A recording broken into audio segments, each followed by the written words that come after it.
This is a Fifi first, guys, and while I have talked and commented on this now emerging, perhaps emerged asset class, it definitely feels like it is becoming more and more discussed, especially with central banks money printing to create more currency in the world. This is not an intro video of crypto. There's plenty of those on YouTube already, nor a video to tell you to invest in crypto. I don't invest in crypto myself, but really it's an interesting chat about it as a store of value and how it can rival traditional currency. So let's have a chat then. Now, when you do sit down to think about it, money printed by central banks, while not physically printed, is just released into the economy with the expectations that it will allow capital to flow freely, keep interest rates low and inflation in check. It's the lube of the economy, and that's just kind of gross. So in short, the rate at which national currencies are created are arbitrary. Now, unless you were in China working in virology and understood the global reach of this horrid virus at discovery and had a keen understanding of monetary policy, you might have been able to predict this shock and subsequent stabilizing monetary policy to bring it under control. So let's sprinkle some facts out there. Did you know that roughly 22% of all US dollars in existence were printed in 2020? There is no limit as to how much money can be created. It's inherently inflationary, and as a result, why naturally gold and precious metals have been a natural hedge and store of value for many investors. And then cue onto the dance floor, guys, Bitcoin, which at the start of the year traded about £5,600 per Bitcoin, and today it's £11,800 per coin. That's pounds, guys. Wow. And an interesting fact, did you know that there could only ever be 21 million Bitcoins in the world? And it will hit that figure in apparently 2140. Guys, the supply of Bitcoins is capped, and that's a deliberate thing. In fact, the currency was developed to be a store of value and reactionary to government and central bank action to print money and bail out banks in the great financial recession of 2008. It was a protest against the inequality that unrestrained money supply creates by creating a currency that is transparent, planned and programmed. Now, I'm not an idealist or an advocate of Bitcoin, and there are a ton of other characteristics that make the currency a means of exchange to the black economy or dark web, but you get the gist, right? That's Bitcoin in a nutshell, and it has evolved. We now have almost 19 million Bitcoin in existence, and by 2040 it's expected that it will have 20 million, working its way towards the magic 21 million by 2140, and the number in usage will be lower, approximately by 15%, due to the loss of keys and passwords. Gosh, who can relate to losing passwords? I absolutely hate it. I would be the worst. If someone gave me Bitcoin, I probably would forget what the password was like next week.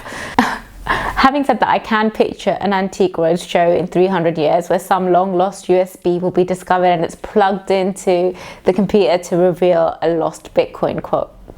Imagine, guys, how funny. That being said, it has been designed with scarcity in mind to replicate the properties of precious metals like gold, albeit in the digital realm, and to become a store of wealth that can be relied upon. So when you think of normal currency, it's inflationary. Think about food, clothing and other things that we spend our money on, and how the dollar value or pound value has increased over time, that if we had kept the money in the bank as cash, we wouldn't really be able to buy the same level of products and services today.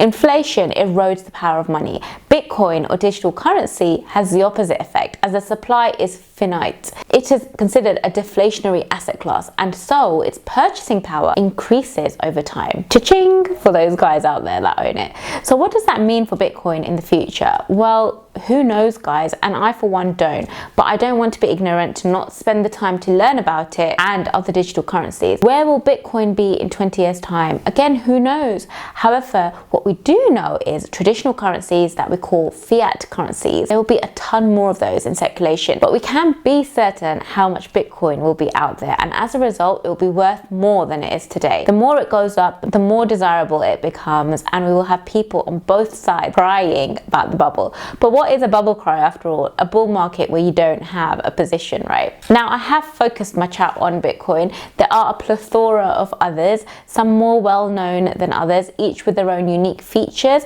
Shout out to the XRP channel, where I had a chat with the man himself on his channel, which features XRP, another digital currency. Some currencies have done well, others not so much. Again, this isn't the focus of this video. However, Bitcoin is the most well recognized of these assets at the moment. The idea of the technology that underpins it, blockchain, will become more prevalent, and we'll see the large platforms like Google, Apple and Facebook have already started their own versions, and soon enough it will not be unreasonable to expect items like reward points, air miles, etc. to be set up as freely exchanged coins.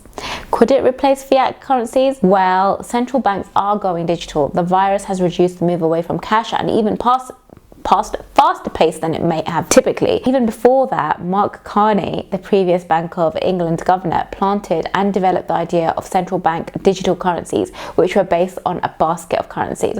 We will come back to this basket idea shortly. The idea that currency baskets has been growing across developed central banks, including the Fed and the ECB, the European Central Bank. What could that mean though? Well, banning cash and moving everything to a digital world would have some key advantages. It would allow the replacement of banks and development of fiscal systems where each citizen has a bank account linked to the central bank and can be taxed. Welfare top-ups, universal basic income, taxes at the source with no seepage. And it's kind of scary if you ask me. It will give governments and authorities huge power and control over citizens' behaviour and incentivize and desensitize certain behaviours. Where is George Orwell when you need him? We will be nudged wherever they lie. Dystopia aside though, what should we do about investing? Well, I've got a lot more work to do, but one thing I am tracking is a small portion of my portfolio to be allocated to hedge. Ray Dalio suggests about 10% in his all-weather fund, and a subset of this allocated to digital currencies seems like a sensible thing to do, guys. That being said, there is no diversified way to invest in crypto right now. I'm sure it's coming though, and so in the meantime, the volatility is not quite for me to stomach at the moment. I do have enough volatility in my life right now with my stocks and my 2 toddlers, guys. Check this video out because I can go on and on.